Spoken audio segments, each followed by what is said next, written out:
crianças, bom dia, boa tarde, dependendo do horário que você irá assistir sua aula hoje de ciências, terça-feira, né? Última terça do mês de agosto. Semana que vem nós já vamos entrar em setembro, não é isso, galerinha?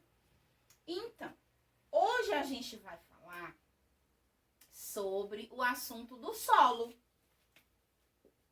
certo? Nós começamos aí na aula passada de ciências falando sobre o solo, vocês lembram?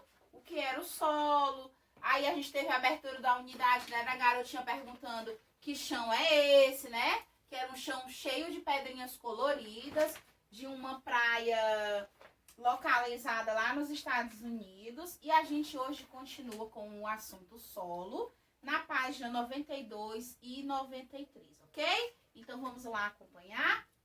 O solo, chamado de terra, tem grande importância para os seres vivos, inclusive os seres humanos. Por quê? Porque o solo, ele está repleto de vida, tá? A gente tem que saber disso, que o solo, conhecido como terra, está repleto de vida, ok? Os seres humanos usam o solo, por exemplo, para o cultivo de alimento. Por isso, o solo precisa ser fértil e ter as condições necessárias para as plantas se desenvolverem.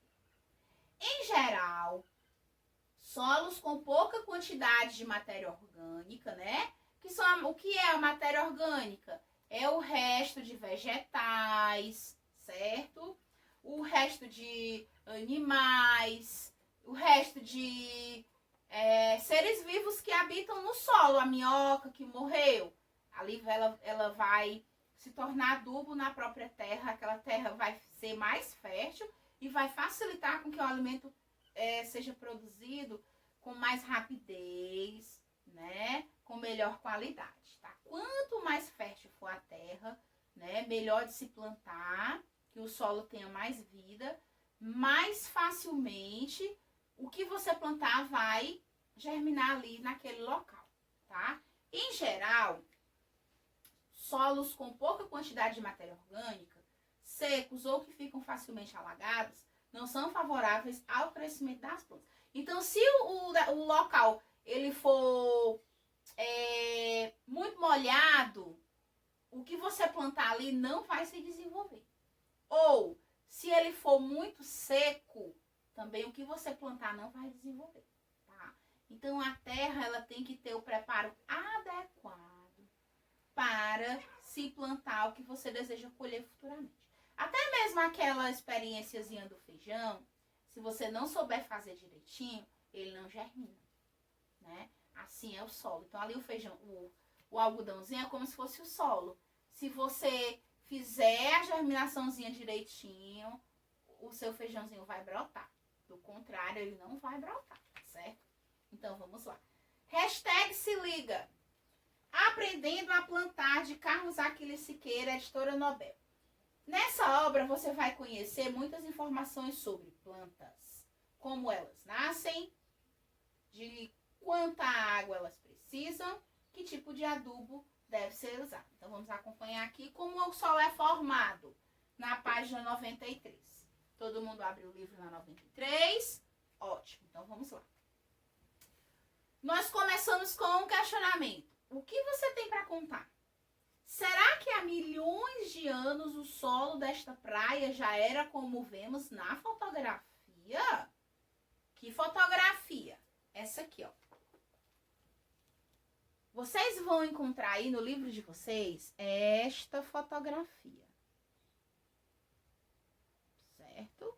E aí o questionamento é: será que há milhões de anos o solo desta praia já era como vemos na fotografia? Com certeza não, né? Para a gente encontrar algo em um determinado estado, com certeza ele passou aí por várias etapas até se encontrar naquilo que a gente vê. Então, com certeza não era assim, né? Ele deve ter passado por várias e várias modificações naturais. Os solos se formam a partir de rochas em um processo que leva muitos anos para acontecer. Então, não é uma coisa que do dia para a noite, né? É um processo processo lento, né, gradativo, até chegar no que a gente encontra hoje, ok?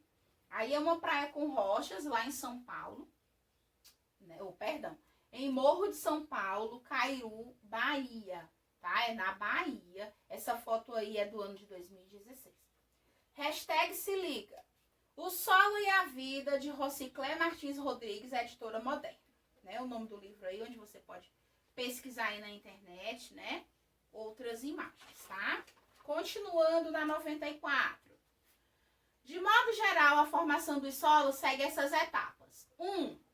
Apesar de resistentes ao longo dos anos, as rochas são desintegradas e decompostas pela ação de fatores como água, vento, variação de temperatura, os seres vivos e outros, né? Então, a gente vê que para as rochas elas surgirem, elas passam por um processo de desintegração. Elas vão se desfazendo, né, para poder chegar no que a gente conhece como rocha hoje. Nesse processo, minúsculas partículas soltam-se das rochas e se acumulam.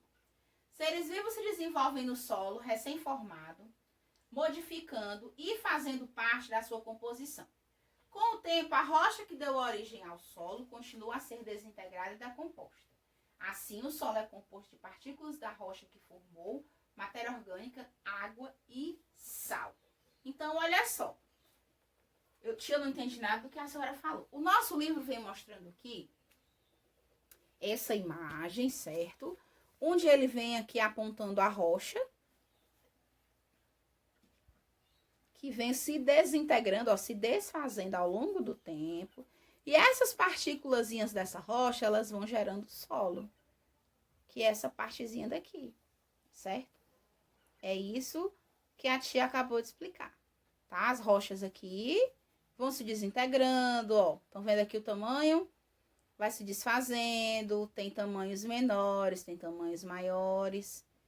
E aí, com essa ação do vento, da chuva, né, ela vai se desmembrando cada vez mais até formar aqui o solo, tá, pessoal?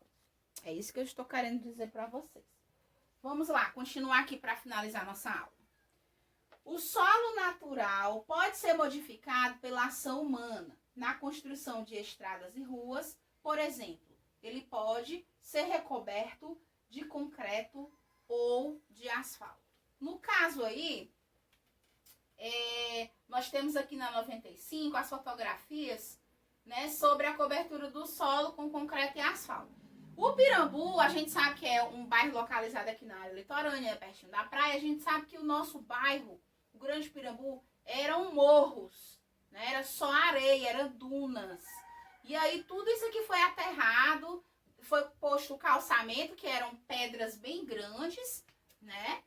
E aí, em seguida, veio com o tempo a prefeitura para asfaltar todas as ruas, né? Que aí entra a questão do saneamento básico também e tal. Asfaltaram as ruas e aí hoje, as crianças de hoje não saberão, né, o que é uma rua com calçamento, com pedras. Não levarão tombos, não cairão, não rasgarão os joelhos, como eu rasguei, como o meu marido rasgou, como a minha filha não irá rasgar. Por quê? Porque ela já é da geração do asfalto, da pista, né? Mas eu, meu marido, minha mãe já é do tempo que era morro, né? Minha mãe não, perdão, minha avó. Minha avó era do tempo que era morro, aí a minha mãe já alcançou outra geração, e assim eu, e assim sucessivamente, tá? Então as crianças de hoje, a não ser que viajem para o interior, onde não tenha tanta estrutura, que tem lugar que ainda preserva a origem, né? Aí vocês conhecerão uma estrada de calçamentos, né? De pedras, que aí a gente caía, corria, caía, levantava. Os joelhos, meu Deus, tinha mecholate que resolvesse, né? E era assim, se chorasse, menino, os meninos tomavam de conta, chamavam disso, daquilo, né? Mas aí, né, naquele tempo da minha infância, era uma brincadeira sadia, a gente se respeitava mais. Não, eu não tô dizendo que vocês não se respeitam, tá, pessoal?